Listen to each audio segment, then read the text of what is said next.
আজকে আমি বানাবো আম কাসুন্দি। কিভাবে কাসন্ত বানালে আপনারা কিন্তু দীর্ঘ সময় পর্যন্ত রেখে সংরক্ষণ করে খেতে পারবেন। আর একদম সঠিক পদ্ধতিটা আজকে দেখাবো কিভাবে কাসন্তটা বানায়। এখন দেখে নেই আমি কিভাবে এই সুন্দর কাসন্তগুলো বানাইছি। আম কাসুন্দি বানানোর জন্য এখানে লাগবে প্রথমেই যেটা মেন প্রয়োজন, সরিষা। এখানে আমি 1.5 কাপ পরিমাণ কালো সরিষা নিয়ে নিছি। এই সরিষাটা নতুন, পুরাতন না। পুরাতন হলে কিন্তু তিতকুড়ি লাগবে বা তিতা লাগবে। আর এখানে নিয়ে নিলাম হলুদ সরষা 1/2 কাপ। তার মানে আমি এখানে 2 কাপ পরিমাণ সরিষা নিছি। 1.5 কাপ হচ্ছে কালো সরিষা আর 1/2 কাপ হচ্ছে হলুদ সরিষা। এই সরিষাগুলো আমি বাজার থেকে এনে ভালো করে ধুয়ে রোদ্রে শুকিয়ে নিছি। এখন এখানে কিছুটা পরিমাণ মশলা নিয়ে নিলাম। এই মশলার মধ্যে হচ্ছে ধনিয়া, জিরা, শুকনো মরিচ, শাহি জিরা, আদা, হলুদ, আম, গোটা গরম মশলা আর নিয়ে নিছি সাদা গোলমরিচ। এখানে সবগুলো মশলাই 1 চামচ করে আছে। ব্লেন্ড করার পর বা বাটার পরে আমি এখান থেকে অর্ধেকটা পরিমাণ নিব। এখানে যতটুকু পরিমাণ আছে 1 কেজি সরিষার মতো কাসন্ত বানানো যাবে। আমি এতগুলো বানাবো না, অর্ধেকটা বানাবো আর অর্ধেকটা আমি 6 মাস পরে আবার বানাবো। এই মশলাগুলো আমি ভাঙিয়ে ডিপ ফ্রিজে সংরক্ষণ করে রেখে দেব। আমি এখানে 2 কাপ পরিমাণ সরিষা নিয়েছি, আপনারা চাইলে 4 কাপ পরিমাণ সরিষা দিয়ে এই সবগুলো মশলা দিয়ে কিন্তু বানাতে পারেন। এখন আমি এখান থেকে কিছুটা পরিমাণ মশলা নিব, আলাদা করব। এখানে আমি আদাটাকে ভালো করে ছিলে ধুয়ে বেটে নেব। আর হচ্ছে হলুদ আর শুকনা মরিচ। হলুদ আর শুকনা মরিচটাকে ভালো করে ভিজিয়ে রেখে একটু থেতো করে তারপরে ব্লেন্ডারে গুঁড়ো করে নেবেন। আমটাকে আমি একটা সাইডে রেখে দেবো। এখানে একটা আম দেখাচ্ছি, আমি আরেকটা আম নেব। এখন আমি সবগুলো উপকরণ বা মশলাগুলো একসাথে মিশিয়ে আর দারচিনিটাকে ছোট ছোট করে ভেঙে আমি ভেজে নেব।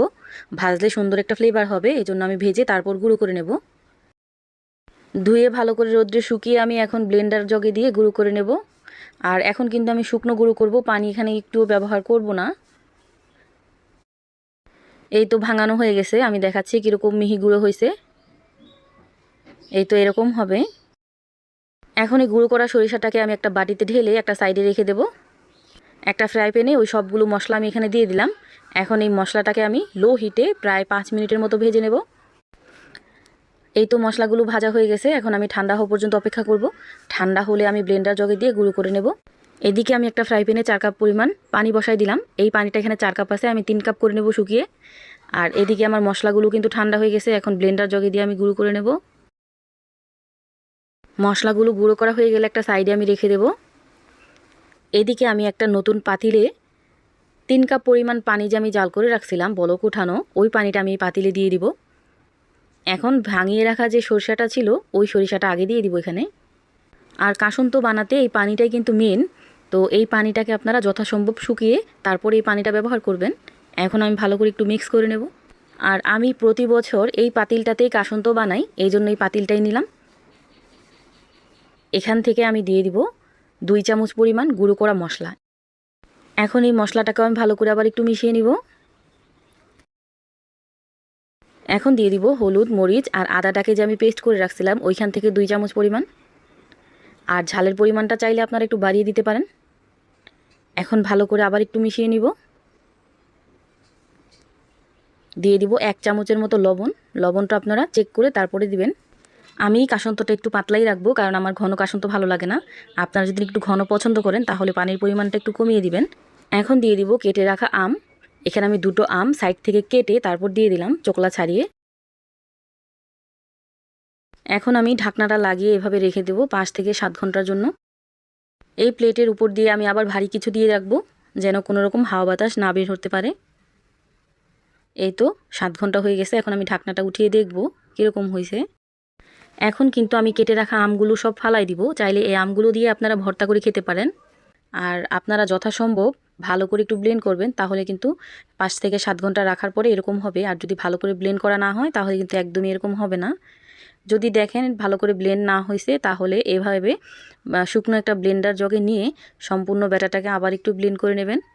এতে করে একটা জিনিস খেয়াল রাখবেন, যেন ব্লেন্ডারের গায়ে একটুকু পানি না থাকে। আর হাতের ব্যবহার করবেন না, হাত যেন না লাগে কাসন্ততে। হাত লাগলে কিন্তু কাসন্তটা একদমই নষ্ট হয়ে যাবে। এই তো আমার কাসন্তটা কিন্তু একদম রেডি হয়ে গেছে। এই কাসন্তটা বানাতে 3টা কথা মনে রাখবেন, যেন কাসন্তটা যেই পাতিলে আপনি বানাবেন ওই পাতিলে যেন একটুখানি পানিও না থাকে, পাতিলটা ভালো করে ধুয়ে রোদে শুকিয়ে তারপরে করবেন। আরেকটা হচ্ছে কোনোভাবেই মেশানোর পর থেকে হাতের ব্যবহার করানো যাবে না, হাতের ব্যবহার করলে কিন্তু একদমই কাসন্তগুলো ভালো থাকবে না। এভাবে কাসন্ত বানিয়ে বাইরে রেখে আপনারা 6 মাস পর্যন্ত খেতে পারবেন ইনশাল্লাহ, একটুও নষ্ট হবে না। এখনও যারা একটা লাইক দেন নাই, প্লিজ একটা লাইক দিয়ে দিবেন। বাসায় যদি ট্রাই করে থাকেন অবশ্যই আমাকে কমেন্ট করে জানাবেন আপনাদের কাছে এই কাসন্তের রেসিপিটা কেমন লাগছে। আমার এই কাসন্ত বানানোর পদ্ধতিটা যদি আপনাদের কাছে ভালো লাগে প্লিজ আমার চ্যানেলটা সাবস্ক্রাইব করে দিবেন। আর অলরেডি যারা সাবস্ক্রাইব করেছেন তাদেরকে অসংখ্য ধন্যবাদ। সবাই ভালো থাকবেন, সুস্থ থাকবেন। আল্লাহ হাফেজ।